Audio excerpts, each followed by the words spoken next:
सहनाववतु सहनौ भुनक्तु सह वीर्यं करवावहै तेजस्विनावधीतमस्तु मा विद्विषावहै। ओम शांति शांति शांति। मीमांसा दर्शन की 13वीं कक्षा, मीमांसा दर्शन के प्रथम अध्याय के प्रथम पाद का 5वां सूत्र और उसके भाष्य को हम देख रहे हैं। सूत्र का विषय तो समाप्त हो गया था, लेकिन उससे संबद्ध कुछ बातें भाष्यकार ने स्पष्टता के लिए बताई हैं पूर्व पक्ष उत्तर पक्ष के माध्यम से। तो सूत्रकार ने कहा था कि शब्द प्रमाण की परीक्षा करने की आवश्यकता नहीं है, वो स्वतः प्रमाण है उसका। अन्य प्रमाणों से उसको प्रमाणित किया जाए ऐसा नहीं है। अन्य प्रमाण अपनी तरह से जैसे प्रमाणित होते हैं, लेकिन उसमें वृत्तिकार ने कहा कि किसी भी प्रमाण को प्रमाणित करने की आवश्यकता नहीं है, वो तो स्वतः सिद्ध है। प्रमाण तो प्रमाणिक ही है। और इस संदर्भ में जब प्रत्यक्ष प्रमाण का हुआ कि प्रत्यक्ष प्रमाण प्रामाणिक है और उसको तो प्रसिद्ध है, लोक में प्रसिद्ध है, तो प्रसिद्ध है उसके लिए और कुछ परीक्षा करने की आवश्यकता नहीं है। जबकि सूत्रकार ने परीक्षा की आवश्यकता को बताया था। तो ये तो प्रसिद्ध है, प्रमाण तो प्रसिद्ध है, इसलिए उनकी कोई आवश्यकता नहीं है और सिद्धि करने की। तो इस दृष्टि से वृत्तिकार और चाहे तो पूरा सिद्धांति भी कोई भी जो प्रमाणों को मानते हैं उनको ठीक ही मानते हैं।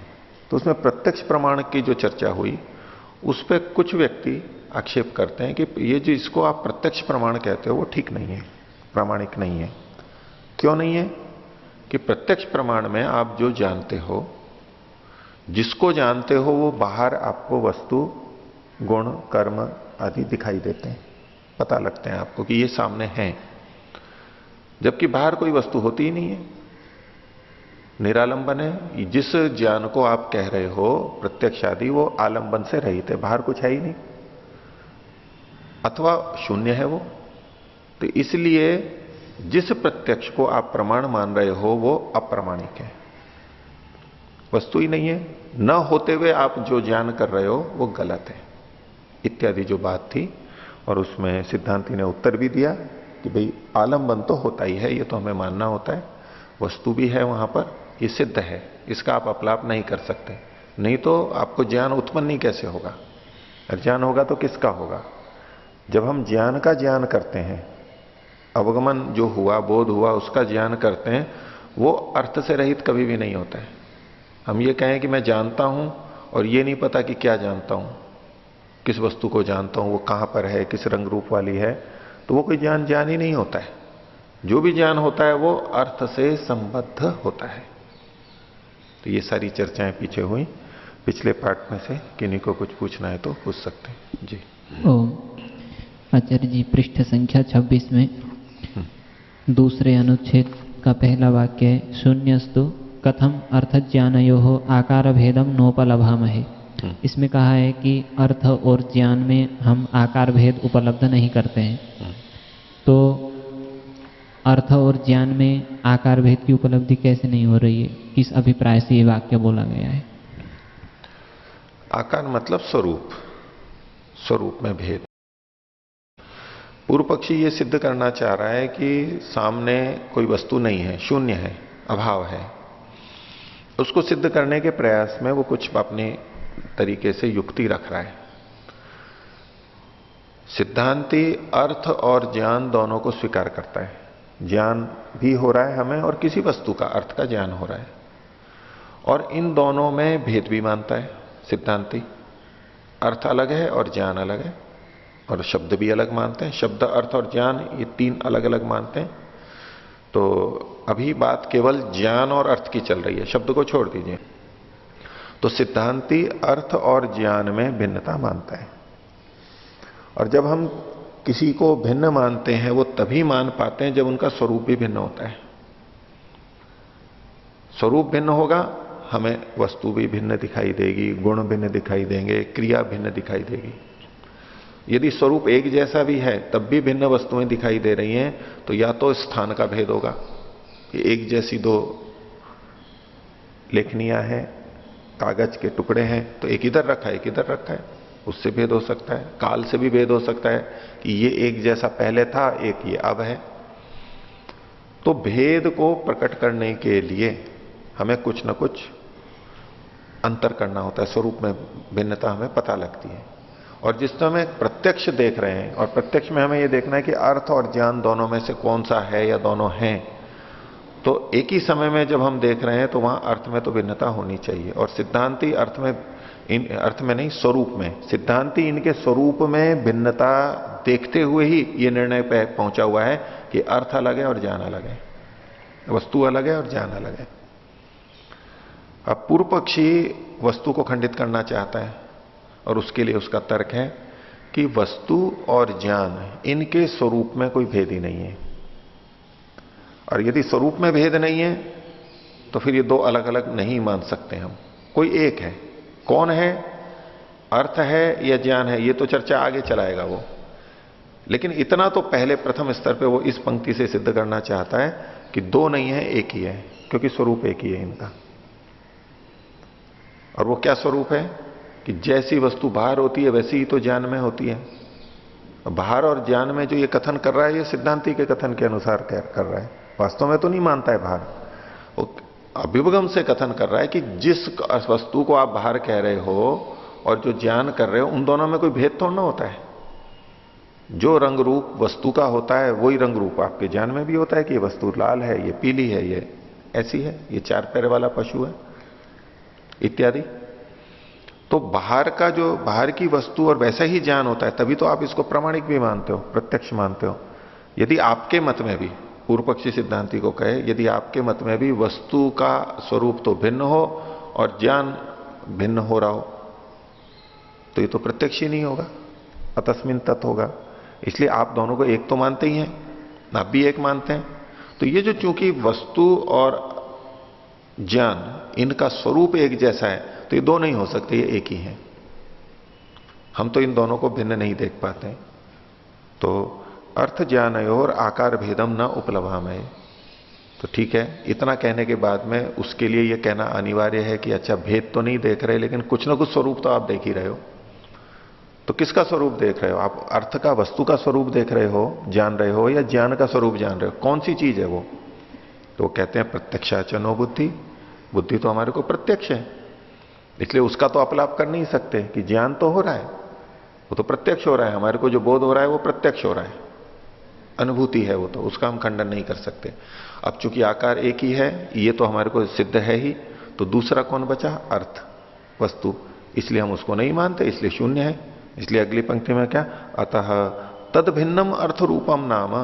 तद भिन्न मतलब उस बुद्धि से भिन्न जो अर्थ रूप है, जिसको आप अर्थ नाम से बोल रहे हो, न किंचित अस्ति इति पश्यामः, वो अर्थ नाम की कोई वस्तु है ऐसा हम नहीं समझते, है ही नहीं वो। इसने अपने शून्यवाद को सिद्ध किया ऐसे। हाँ। ओम। आचार्य जी, दूसरा प्रश्न है 27वें पृष्ठ के भाष्य में नीचे से दूसरी पंक्ति, इसमें कहा हुआ है भवति ही कदाचित एतत् यत ज्ञातोपि अर्थः सन अज्ञात इति उच्यते। तो ज्ञात अर्थ भी अज्ञात कैसे कहा जाता है?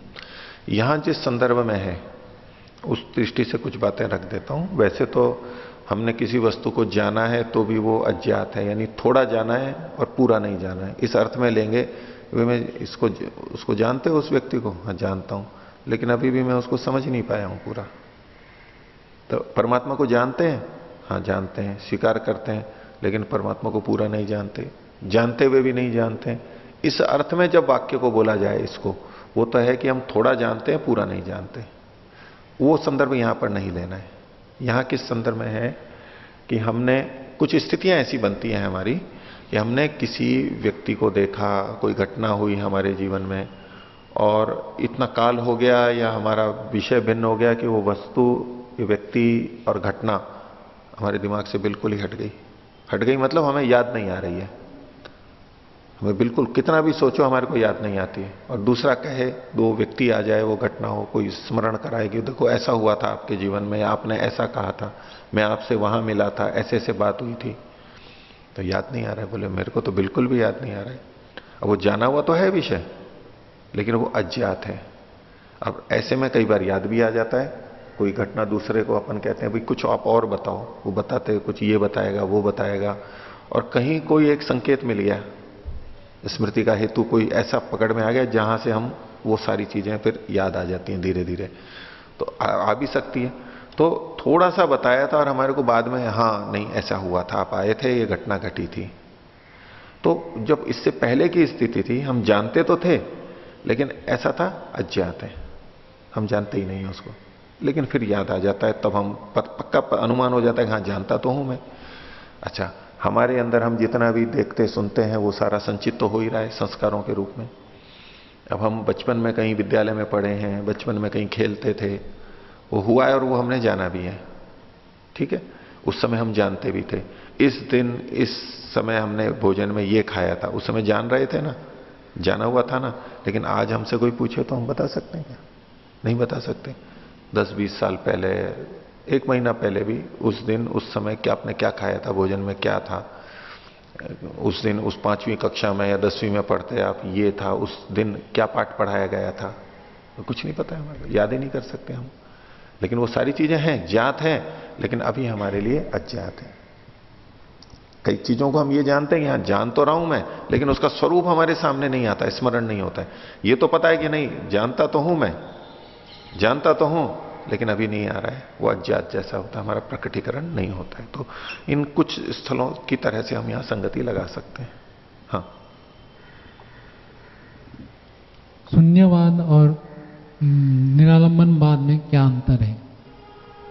यहां जिस तरह से वर्णन किया है वो तो एक ही जैसा है, एक ही की व्याख्या करते हुए निरालंबन को ही उसमें शून्य के रूप में प्रस्तुत किया है। लेकिन वैसे इनको जो आलंबन को मना कर रहा है, आलंबन नहीं है, वो ज्ञान को स्वीकार कर रहा है। और वैसे जो शून्यवाद है वो तो सब कुछ ही शून्य मानता है, कुछ भी नहीं है ऐसा वो मानते हैं। लेकिन यहां ये जो शून्य कहा गया है, ये शून्य को कह करके भी ज्ञान को तो स्वीकार कर रहा है, अर्थ का निषेध कर रहा है, ये आलंबन का निषेध कर रहा है। तो ये व्याख्या उसी की ही लग रही है। वो वहां कुछ है नहीं, बस अभाव है, आलंबन रहित है। एक आलंबन रहित ये कथन होता है कि आलंबन कहीं और है वस्तु, लेकिन हमारे सामने नहीं है, हमारा आलंबन नहीं बन रही है, लेकिन ठीक है और कहीं होगी वो वस्तु। और एक है कि उस वस्तु का बिल्कुल ही अभाव मान लेना। इस दृष्टि से थोड़ा भेद कर सकते हैं, लेकिन मुख्य चूंकि प्रत्यक्ष का विषय है, तो अन्य जगह वो है या नहीं है वो मुख्य ना करके जहां आलंबन रहितता है वो शून्य को ही एक तरह से कहना चाह रहे हैं। तो पृष्ठ संख्या 27, हाँ, इसमें नीचे से चौथी पंक्ति, हाँ, ननु उत्पन्नायामेव बुद्धौ ज्ञातो अर्थ इति उच्यते न अनुत्पन्नायाम अतः पूर्वम बुद्धि उत्पद्यते पश्चात ज्ञातो अर्थ। हाँ, तो ये सिद्धांति के पूर्व पक्षी का है, पूर्व पक्षी ने कहा था सिद्धांति के विरुद्ध में। उन्होंने कहा था कि पहले अर्थ होता है और पश्चात बुद्धि होती है। नहीं, पहले अर्थ होता है पश्चात बुद्धि होती है, मतलब उत्पन्न होती है, ऐसा नहीं है। पंक्ति को देखो, ऐसा पूर्व पक्षी ने समझ लिया, वो गलत ढंग से उत्तर दे रहा है वास्तव में, इसलिए सिद्धांति बाद में संशोधित करता है। सिद्धांति की पंक्ति देखिए, इससे ऊपर वाली पंक्ति, न ही अज्ञाते अर्थे कश्चित बुद्धिम उपलभते। अर्थ को तो जाना नहीं है और बुद्धि को जान लिया है। बुद्धि उत्पन्न हुई है ये नहीं कह रहे, बुद्धि को जानना। न ही अज्ञाते अर्थे कश्चित बुद्धिम उपलभते, बुद्धि को जानता है, ज्ञान को जानता है। जाते तो अनुमानात अवगच्छति, अर्थ के ज्ञान कर लेने पर तो अनुमान से पता लगता है कि मेरे को इसका ज्ञान है, हो गया। तत्र योगपद्यम अनुपपन्नम। अब पूर्व पक्षी क्या कह रहा है, न तो उत्पन्नायाम एव बुद्धौ, ननु उत्पन्नायाम एव बुद्धौ ज्ञातो अर्थ इति उच्यते न अनुत्पन्नायाम, कि पहले बुद्धि उत्पन्न होती है तभी तो वो ज्ञात अर्थ पता लगता है।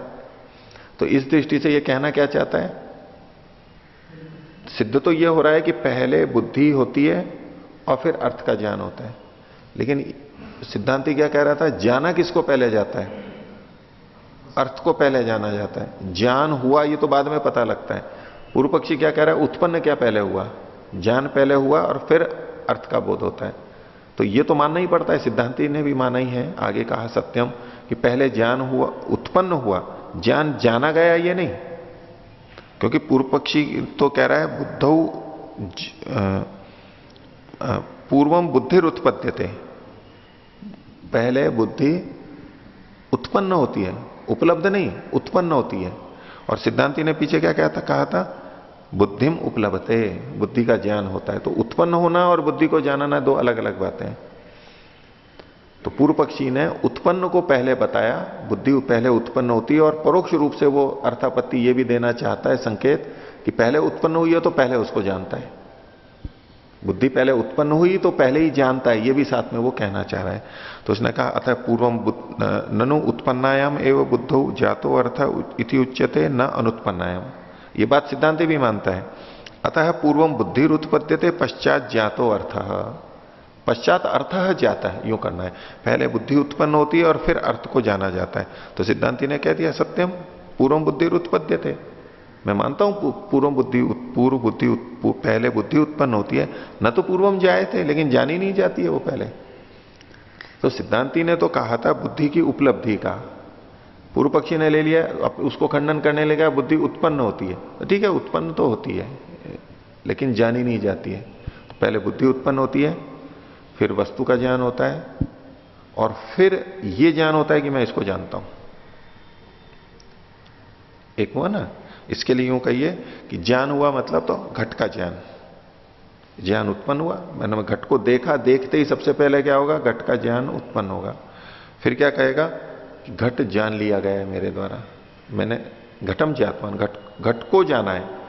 तो जो ज्ञान उत्पन्न हुआ उसका बोध नहीं होता है, घट को जान लिया ये पहले पता लगता है, इससे पता लगता है कि घट का ज्ञान उत्पन्न हो चुका है अंदर। और फिर तीसरी बात बाद में आती है, मेरे में घट का ज्ञान है।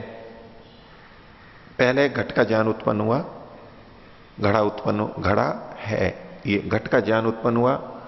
उसके बाद में मैं घड़े को जान रहा हूं, ये घड़ा है, घट का ज्ञान उत्पन्न हुआ और ये घड़ा है। मेरे अंदर घड़े का ज्ञान है या मैं घड़े को जानता हूं, ये तीसरे स्तर पे आएगा। ये तीन बातें यहां पर कही हैं, पहले तो ज्ञान, फिर वस्तु जो ज्ञात हुई है, और फिर उस वस्तु के ज्ञान का ज्ञान। पहले तो ज्ञान उत्पन्न होगा, फिर पता लगेगा कि ये उस वस्तु का ज्ञान होगा, और फिर उस वस्तु के ज्ञान का ज्ञान होगा कि मैं इस ज्ञान को जानता हूं। अब जैसे हम सोचते हैं कि हाँ मैं जानता हूं इसमें, जब हम ये कथन करते हैं, कोई हमारे को नई बात बताने लगे नया समझ के, वो कहते पता है मेरे को। तो ये जो पता है या मैं जानता हूं, ये किस बात का कथन है कि हमें इस बात का ज्ञान हो रहा है कि मैं उस वस्तु को जानता हूं। ये ज्ञान का ज्ञान हम प्रस्तुत कर रहे हैं कि मैं जानता हूं उस बात को, ज्ञान का ज्ञान है मेरे को। ये तीन बातें होती हैं। और कोई बोलिए। आचार्य जी, शून्यवादी प्रत्यक्ष को अप्रमाणिक मानते हुए वस्तु की सत्ता को ना स्वीकार करते हुए ज्ञान की उपलब्धि बताता है। तो जब वस्तु सामने नहीं है तो इसका अर्थ हुआ कि वो कल्पना से ज्ञान कर रहा है। तो कल्पना तो कुछ भी हो सकती है, कोई जरूरी नहीं कि वो। ये उस पर आक्षेप है, सिद्धांति ने कहा भी है, वो ज्ञान से ज्ञान को जानता है। केवल उनका जो मानना होता है उसका खंडन भी फिर किया है कि ज्ञान से ज्ञान को जानता है, बस। ये तो मैंने निराधार चीजें हैं, अब पूर्व पक्षी तो कुछ भी बोल सकता है। तो फिर ये प्रत्यक्ष को जो अप्रमाणिक बता रहे हैं शून्यवादी, आधार नहीं है इनका कुछ भी और सिद्ध भी नहीं हो रहा है, तो फिर इनको भाष्य में देने का क्या प्रयोजन है, इसको पढ़ने उस तरह की जो गलत मान्यताएं चलती हैं उसको उसका निराकरण करने के लिए कहना होता है। उस समय बहुत प्रचलित रहा होगा, आजकल भी। जैसे मान लो किसी विषय को हम प्रतिपादित कर रहे हैं, ईश्वर को या और किसी चीज को, तो ईश्वर के संबंध में जो भिन्न मान्यताएं हैं, जो ईश्वर को खंडित करते हैं, तर्क देते हैं, हेतु देते हैं, उसका उल्लेख करते हुए हम उसका समाधान करते हुए भी चलते हैं साथ में। ऐसे ये भी कर रहे हैं। और कुछ बोलिए। अच्छा जी, सिद्धांती ने बुद्धि को निराकार कहा, फिर उसमें आकार कैसे आ जाता है? बुद्धि में कैसे आता है आकार? अर्थाकार वो कैसे हो जाती है? हाँ, वो तो ज्ञान के रूप में होती है, ज्ञान के रूप में होती है। ज्ञान का कोई रूप नहीं होता है, लंबाई चौड़ाई नहीं होती है, ठीक है। जो यहां बुद्धि का मतलब, एक तो गोलक नहीं लेना है। बुद्धि का गोलक मतलब यहां मस्तिष्क में, खोपड़ी के अंदर जो रखा हुआ है, हमारे कपाल के अंदर जो मांस का लोथड़ा है, उसको नहीं लेना है। उसका तो आकार प्रकार होता है, लंबाई चौड़ाई सब कुछ होते हैं, रंग रूप होते हैं, बाहर होता है, उसको नहीं लेना है। न बुद्धि का मतलब है ज्ञान। हम कह सकते हैं कि ज्ञान इतना लंबा चौड़ा है, ज्ञान का ये रंग है, ज्ञान में इतना भार है, कह सकते हैं? कुछ भी नहीं है, निराकार है। ज्ञान अपने आप में, ज्ञान अपने आप में।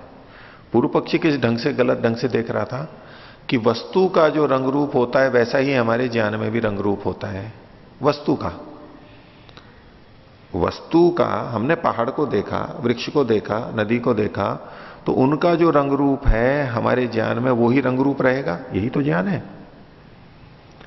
लेकिन इसका यह मतलब नहीं है कि ज्ञान भी उसी रंग वाला हो गया है। ज्ञान जिसको कहते हैं, ज्ञान भी उतना ही लंबा चौड़ा है, ऐसा नहीं है। उन वस्तुओं का ज्ञान केवल हमारे को हुआ है। तो जिसे ज्ञान कहते हैं उसका अपने आप में कोई रंग रूप नहीं है। ज्ञान एक गुण है और गुण में गुण नहीं रहेगा, वो स्वयं अपने आप में नहीं रहेगा।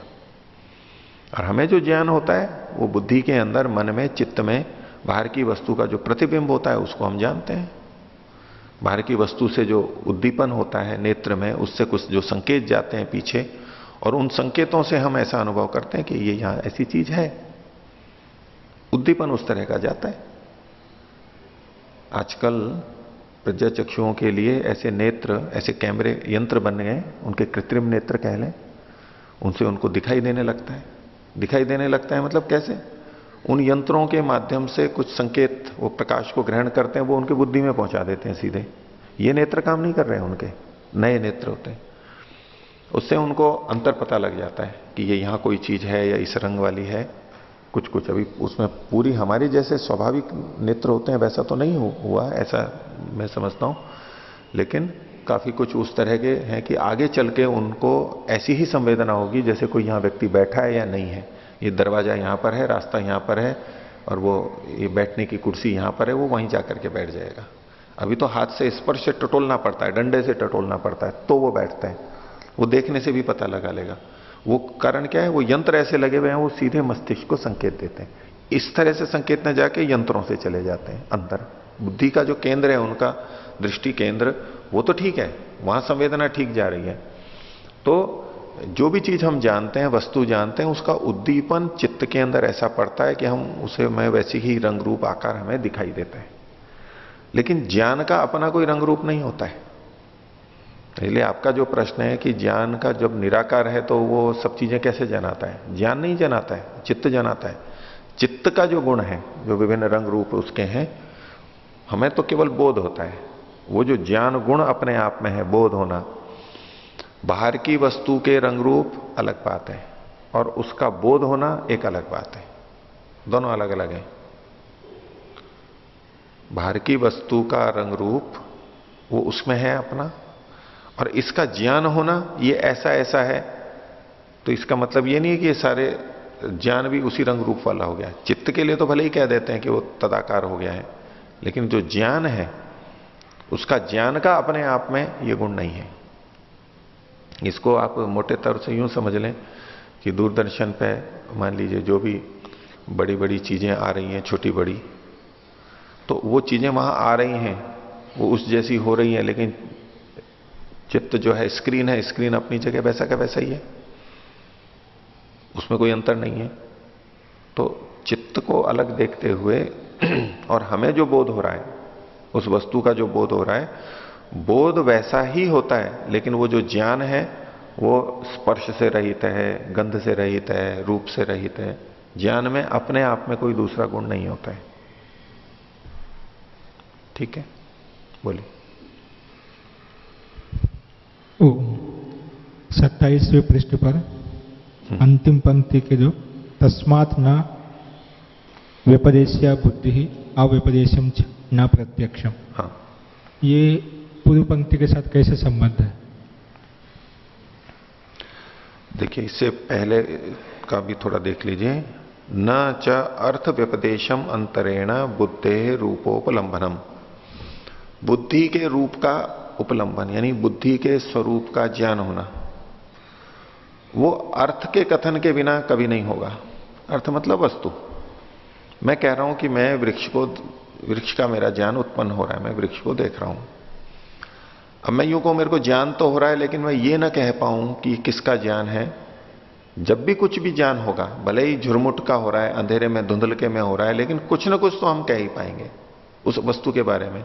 तो जब भी ज्ञान होता है वो अर्थ के व्यपदेश के बिना नहीं होता है।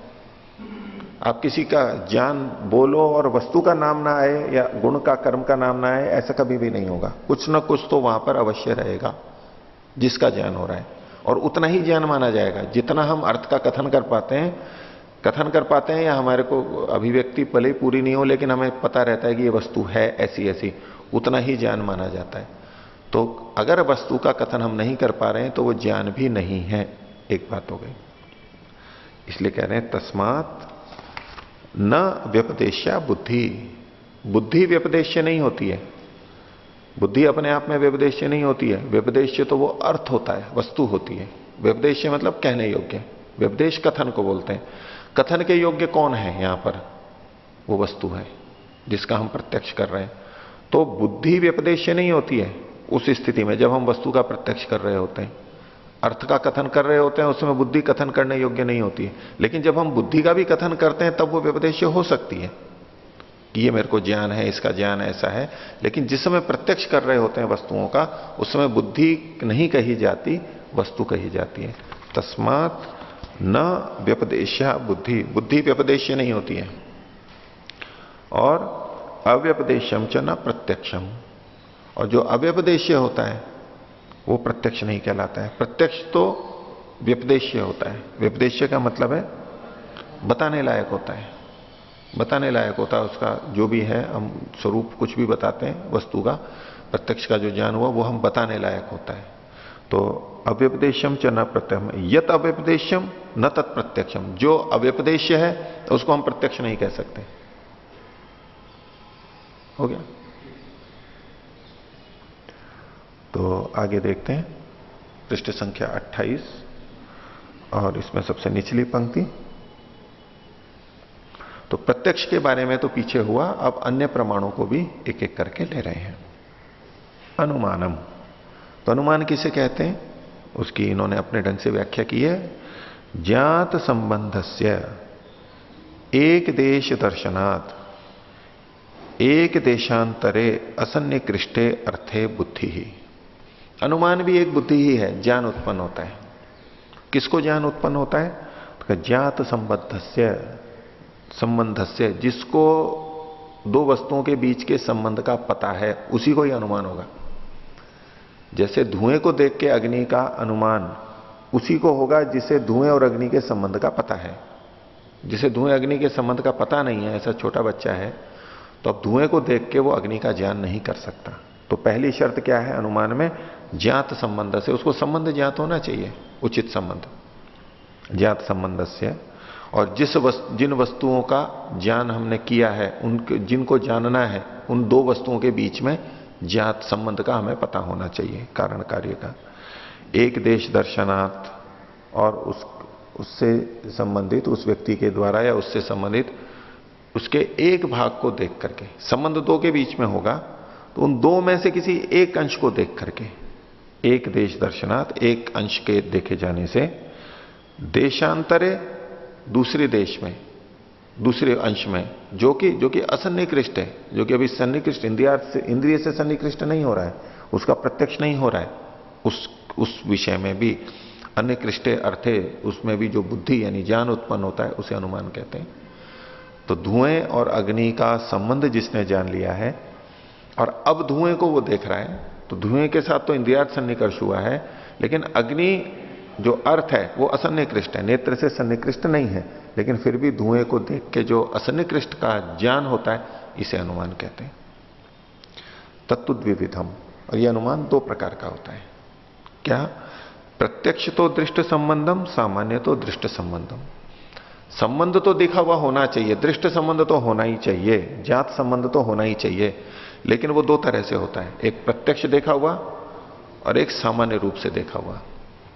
प्रत्यक्ष देखा हुआ यानी जिन वस्तुओं का संबंध, जिन वस्तुओं का हम अभी जिन दो वस्तुओं में से एक का अनुमान कर रहे हैं उन्हीं का ही संबंध पहले देखा हुआ हो, प्रत्यक्ष अपना, उसको तो कहेंगे प्रत्यक्षतः दृष्ट संबंध। और दूसरा कहते हैं जब प्रत्यक्षतः तो नहीं है लेकिन सामान्य रूप से कहीं और हमने ये संबंध देखा है और अब कहीं और घटा रहे हैं, ये होगा सामान्य तो दृष्ट संबंध, जिसको न्याय दर्शन में अनुमान के जो तीन भेद कर दिए हैं, तीन में से जो पूर्वत और शेषवत है उसको प्रत्यक्ष वाले से जोड़ लेते हैं और सामान्य तो दृष्ट एक अलग है, ये भेद कर दिया है। इसको उदाहरण दे रहे हैं, इसका उदाहरण दे रहे हैं, प्रत्यक्ष तो दृष्ट संबंधम। प्रत्यक्ष दृष्ट संबंध क्या है? यथा धूमाकृति दर्शनात् अन्याकृति विज्ञानम, अग्न्याकृति विज्ञानम। धुएं की आकृति यानी उसके स्वरूप को देखने से अग्नि के स्वरूप का ज्ञान हो जाना। ये प्रत्यक्षता दृष्टि संबंध क्यों है कि पहले अग्नि और धुएं को हम साक्षात देख चुके हैं और धुएं और अग्नि को हमने के संबंध को जाना है और अब भी धुएं को देख के अग्नि का ही ज्ञान कर रहे हैं और किसी वस्तु का नहीं। धुएं और अग्नि का ही संबंध देखा था और अब धुएं और अग्नि को ही जान रहे हैं, द्रव्य की दृष्टि से, वस्तु की दृष्टि से कथा नहीं है। और सामान्य तो दृष्ट संबंधम, सामान्य तो दृष्ट संबंध क्या है? यथा देवदत्तस्य गति पूर्विकाम देशांतर प्राप्तिम उपलभ्य आदित्य गति स्मरणम। प्रत्यक्ष क्या किया है? देवदत्त की गति पूर्वक देशांतर प्राप्ति को देखा है कि देवदत्त को देशांतर में देखा है, पहले यहां था अब वहां पर देखा है, अभी अजमेर में है, जयपुर में देखा है। देशांतर प्राप्ति देखी, और वो कब देखी? गति पूर्वक, कि वो गति करके गया था, चाहे पैदल गया हो, चाहे साइकिल से या वाहन से, कैसे भी, लेकिन गति होती है, गति पूर्वक उसको देशांतर में देखा था। किसको देखा था?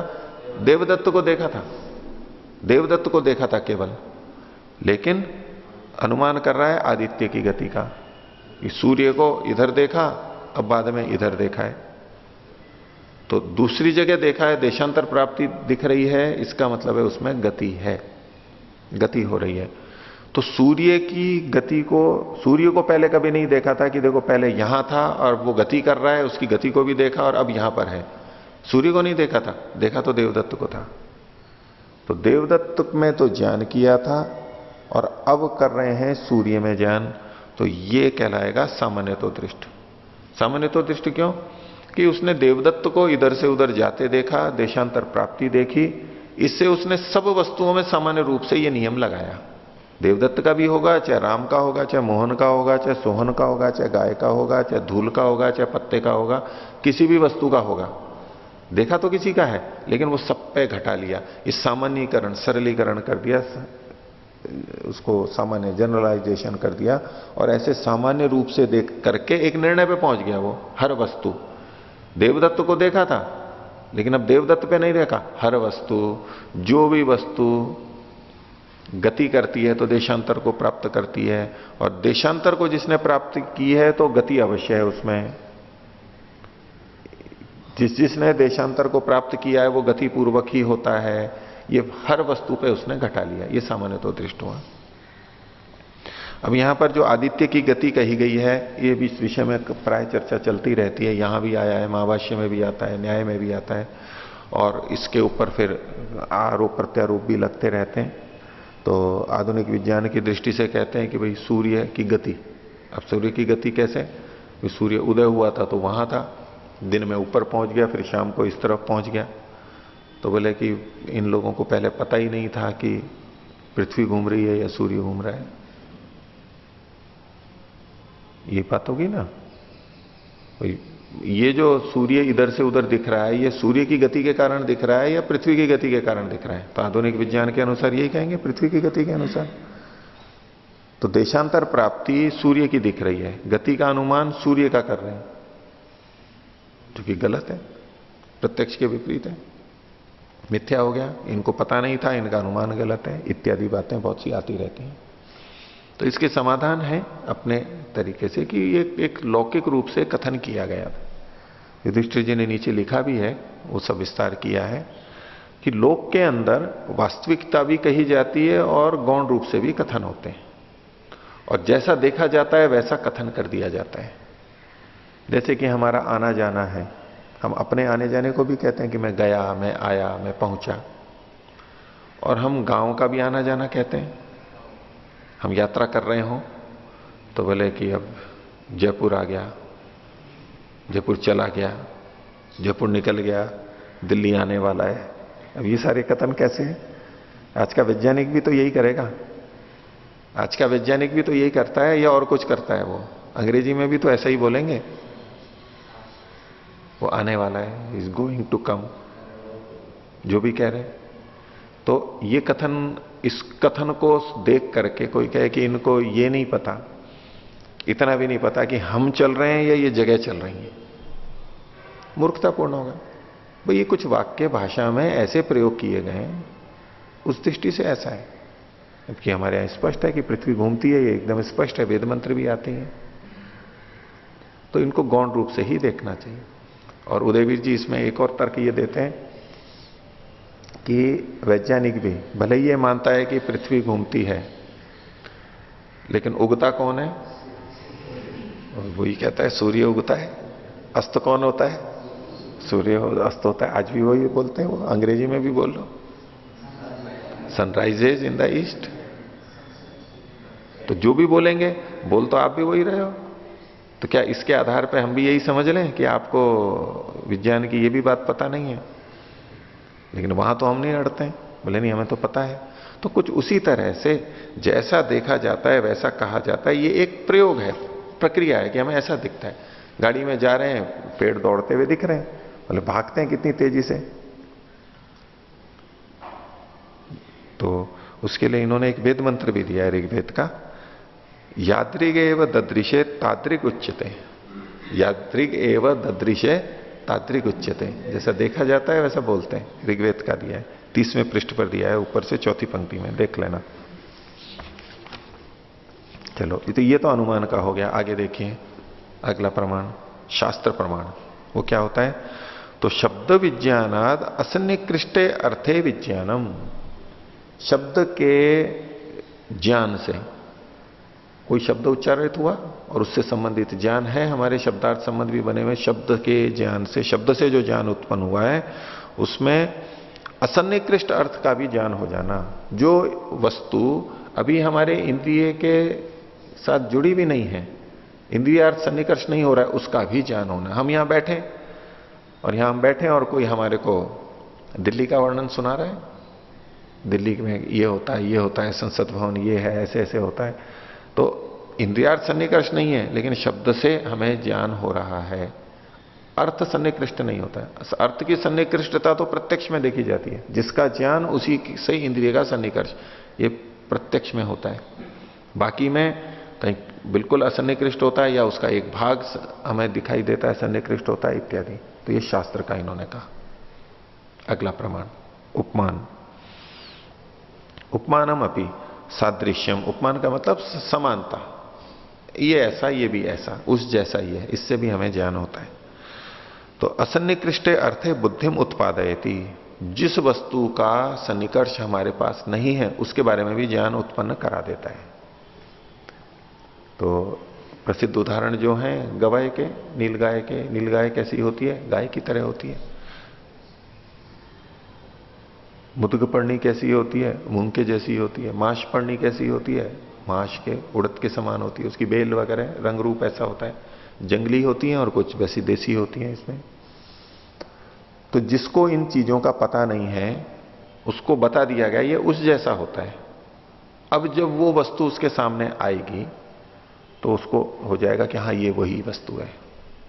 नीलगाय को देख करके उसको हो जाएगा गाय जैसी, उसको देख करके, जबकि देखा नहीं है उसको, पहली बार देख रहा है, तो पता लग जाता है कि ये नीलगाय है। किसी ने पहले बता दिया है और उसका संबंध जुड़ा हुआ है, तो उस स्मरण को, उसको स्मरण करके उसे पता लग जाता है कि ये वो वस्तु है। तो तो उपमानमपि सादृश्यम असन्निकृष्टे अर्थे बुद्धिम उत्पादयति, जिस वस्तु का हमारे से सन्निकर्ष नहीं है उस विषय में भी ज्ञान करा देती है। उदाहरण देते हैं गवय दर्शनम गो स्मरणस्य। तो जब पहली बार गवय को देखेंगे तो गो का स्मरण आ जाएगा उसको, क्योंकि उसको देखते ही गाय का स्मरण आएगा, और गाय का स्मरण आते ही उसको वो भी याद आ जाएगा कि हाँ जो गाय के समान होती है उसको गवय बोलते हैं। इससे उसको पता लग जाता है कि ये गवय है, ये ज्ञान है, उसको शब्द का बोध हो जाता है, इसका नाम ये है। अगला प्रमाण अर्थापत्ति। अर्थापत्ति भी दृष्ट श्रुतो व अर्थो नान्यथा नोपपद्यते इति अर्थ कल्पना। अर्थापत्ति में अर्थ की कल्पना की जाती है, जो अर्थ सामने है वो नहीं, उससे भिन्न कुछ और जाना जाता है। अर्थापत्ति में अर्थ की कल्पना होती है, हम समझ लेते हैं। कब होता है? तो दृष्ट है श्रुतो व अर्थो, जो चीज हमें दिखाई दे रही है या हमने किसी के बारे में सुना है, दृष्ट है या श्रुत है, दोनों में से कुछ भी हो सकता है। वो वस्तु है, वो अन्यथा न उपपद्यते, वो भिन्न ढंग से यानी बिना अर्थापत्ति के वो सिद्ध नहीं हो रही है, बिना अर्थापत्ति के वो सिद्ध नहीं हो रही है, तो ऐसे में हम अर्थापत्ति वहां पर करते हैं। उदाहरण दिया इन्होंने, जीवती देवदत्ते गृहाभाव दर्शनेन बहिर्भाव से अदृष्ट से कल्पना। जीवती देवदत्ते, हमें पता है कि देवदत्त अभी जीवित है, वो पक्का है ज्ञान हमारे को, किसी भी तरह से ज्ञान है। और उसको गृह भावात मतलब गृहे अभावात, घर में उसका अभाव है, हम उसके घर पहुंचे वो वहां है नहीं। देवदत्त जिंदा है ये हमें पता है, और देवदत्त के घर पे गए और वहां पर वो है नहीं, तो इससे क्या होगा? बहिर्भाव से अदृष्ट से, वो बाहर गया हुआ है, जबकि बाहर गया हुआ है ये अभी हमने देखा नहीं है।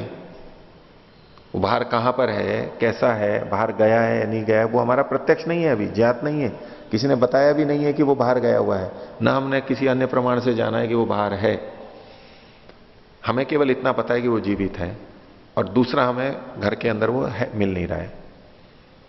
तो क्या साथ इसके साथ हम क्या अर्थ ले लेते हैं? बाहर गया हुआ है, कहीं और है, घर से बाहर है। ये जो हमने ज्ञान हुआ, ये जो हमारे को ज्ञान हुआ, ये अर्थापत्ति से हुआ। हमने एक अदृष्ट अर्थ की कल्पना की, इसलिए कहा अन्यथा ना उपपद्यते, अर्थापत्ति के बिना वहां सिद्ध नहीं होगा, इसलिए इति अर्थ कल्पना, अर्थ की कल्पना करते हैं हम। अर्थ की कल्पना करनी ही चाहिए, ये जानना ही चाहिए, नहीं तो हम इतना केवल सोच के रह जाएं तो हमारी बुद्धिमत्ता नहीं है। देवदत्त जीवित है और घर में नहीं है, ये दो ज्ञान तो हमारे पास आ गए। देवदत्त जीवित है पहले से था और घर में नहीं है, ये अभी हमने प्रत्यक्ष कर लिया। अब इससे अगला वाला ज्ञान अगर हमारे में उत्पन्न नहीं हो, हम बुद्धिमान नहीं होंगे, हमारे बहुत सारे कार्य ऐसे ही हो जाएंगे, हम समझ ही नहीं पाएंगे। जो इतना होने पे नहीं समझ पाएगा तो हम कहेंगे मूर्ख है ये व्यक्ति, इसकी बुद्धि काम नहीं कर रही है।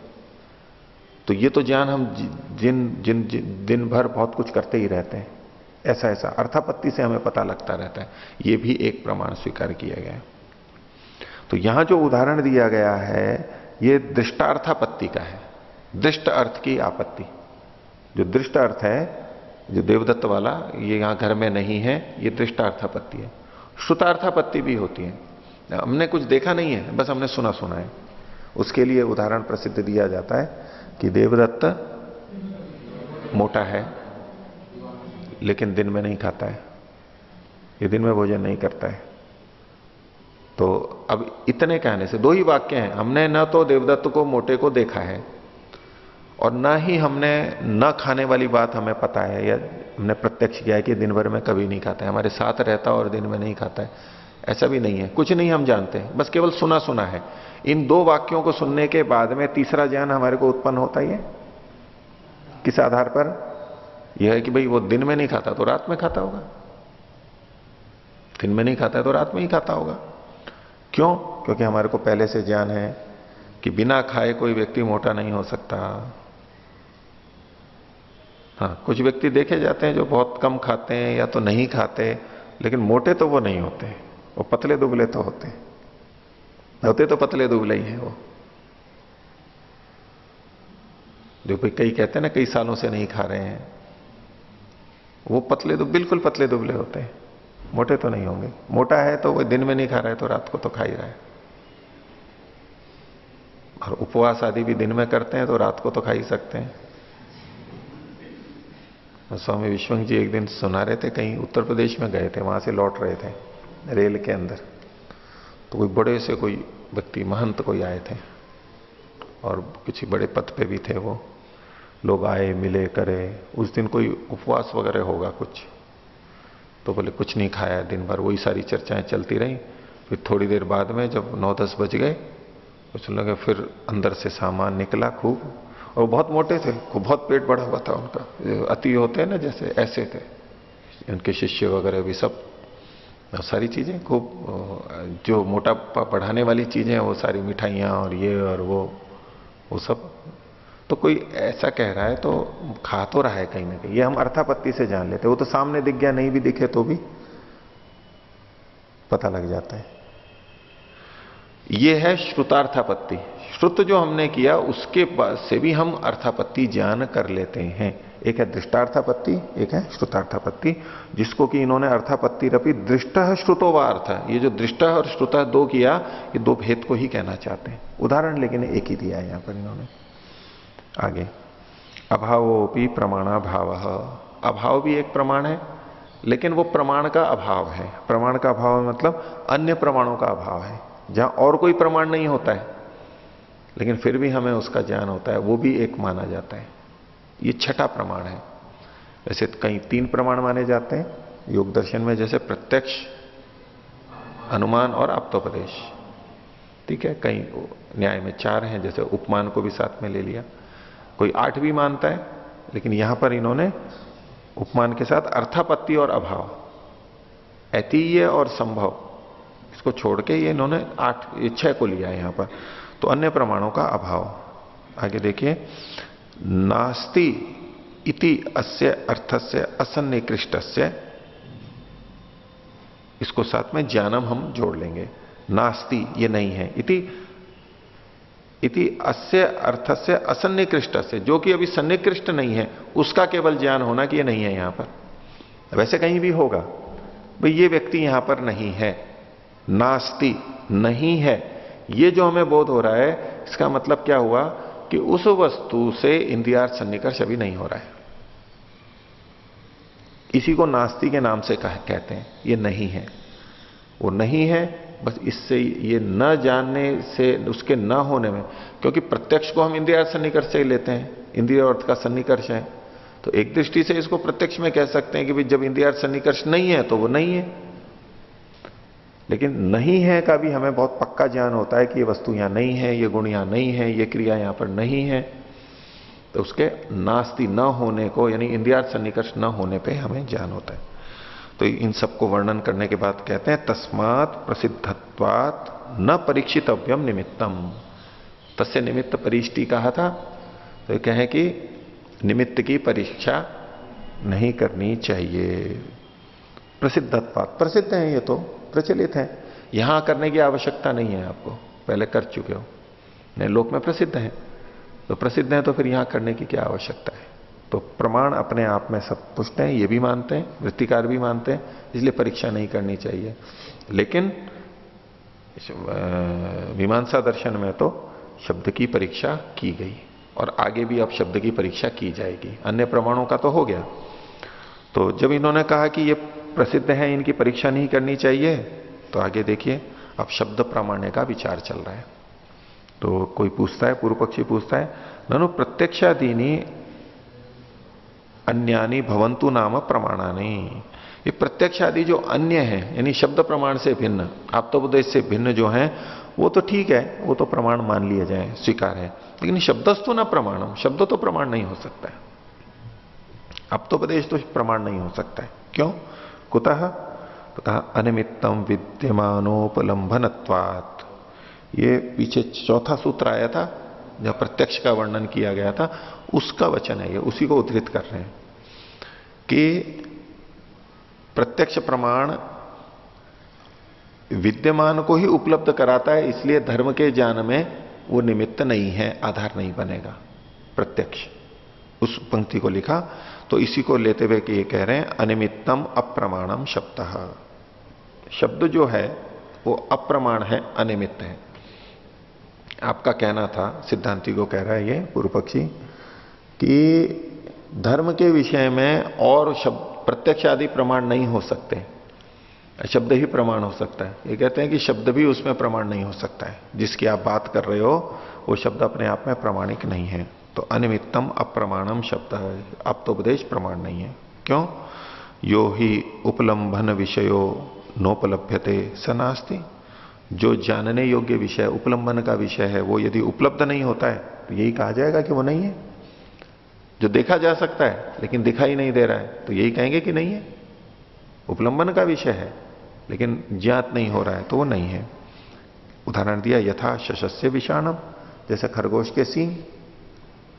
तो खरगोश के सींग दिखाई नहीं देते ना, अनुपलब्ध है, इसका मतलब है कि वो नहीं है, होते नहीं है।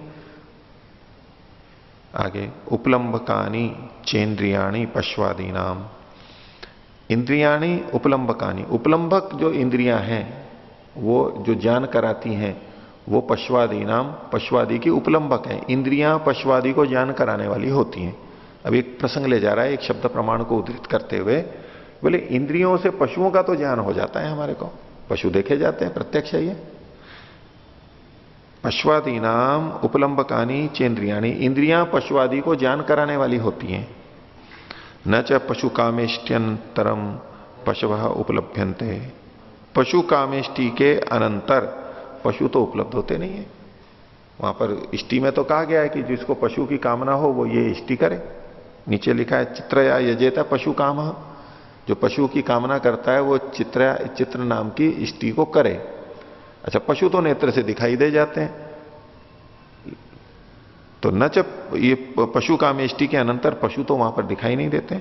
अतो नेष्ट न अतो नेष्टि पशु फला, इसलिए जो इष्टि है जिसको आप कह रहे हो इससे पशु की कामना वाला इस इष्टि को करे, ये इष्टि पशु के फल वाली होती नहीं है। अगर पशु के फल वाली होती तो दिख जाते, क्योंकि पशु तो प्रत्यक्ष दिखाई दे जाते हैं। कर्म काले च फलेन भवितव्यम, और जो फल आना चाहिए वो कब आना चाहिए? जिससे हमने किया है तभी आना चाहिए। हम पानी गर्म करना चाहते हैं, हमने अग्नि जलाई, तो अग्नि तो पानी तो गर्म होना चाहिए ना उस समय। हम भूख लग रही है, हम खाना खा रहे हैं, तो भूख तो मिटनी चाहिए ना। कर्म का फल तो कर्म के समय ही आना चाहिए, और जिस समय कर्म हो तभी तो फल आएगा, यदि उससे संबद्ध है तो बोले कर्म काले च फलेन भवितव्यम, वो तो उसी समय होना चाहिए। उसके लिए इन्होंने अपना एक उदाहरण दिया है, तो तत्कालम ही मर्दन, यत कालम ही मर्दनम तत्कालम मर्दन सुखम। मालिश करते, अभ्यंग करते, तो ये मालिश करने में सुख तो आता ही है, शरीर बहुत अच्छा लगता है, आलस से थकान मिट जाती है। तो बोले जिस काल में मर्दन होता है, अभ्यंग होता है, उसी काल में सुख तो आना ही चाहिए, आता ही है।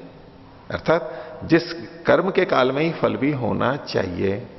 तो ये पशु काम की इष्टि की, पशु अभी दिखाई नहीं दे रहे हैं, आप कहो बाद में, तो ये तो कोई बात नहीं, कर्म के समय में ही आने चाहिए पशु तो। आगे, कालांतरे फलम दास्यति इति चेतना, पूर्व पक्षी कह रहा है कि यदि कोई सिद्धांति ये बोले कि नहीं बाद में कालांतर में फल देगा ये, अभी नहीं, तो बोले इति चेतना, ऐसा कह रहे हो तो ये ठीक नहीं है। क्यों? न कालांतरे फलम इष्टे इति अवगच्छामः, कालांतर में भी तो ये नहीं पता लगता कि ये इष्टि का फल है। पशु हुए हैं तो ये थोड़ा ना पता लगेगा ये इष्टि का फल है। तो कालांतर में भी इष्टि के फल को हम नहीं, हमें बाद में भी पता नहीं लगता है कि ये इष्टि का फल है। कुतः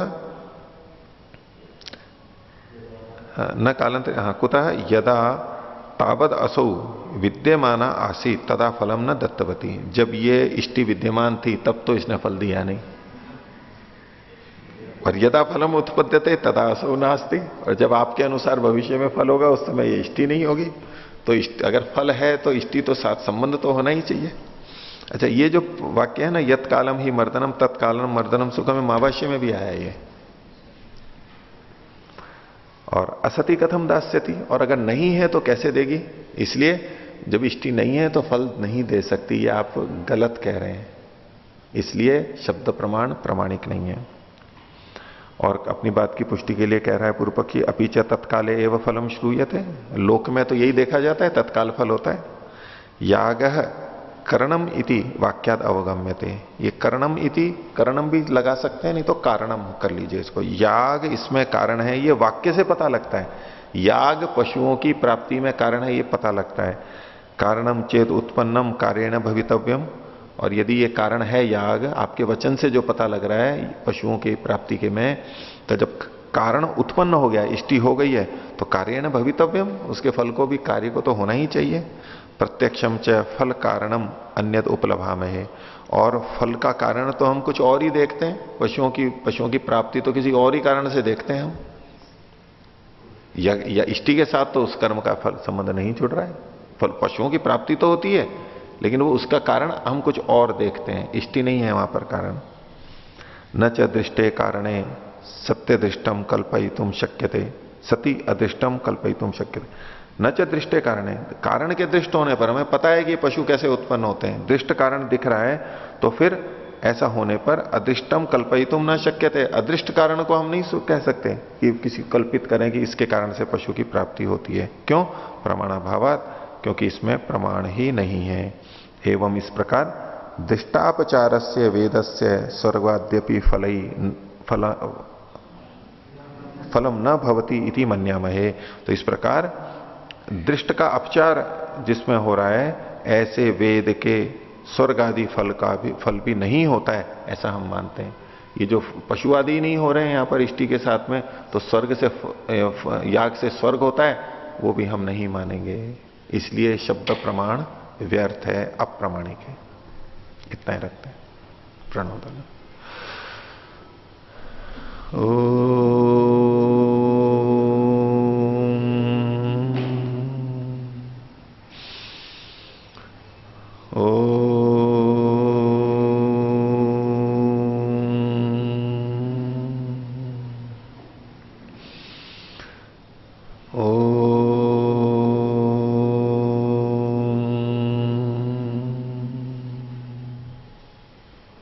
सभी को सादर अभिवादन। ओम शांति।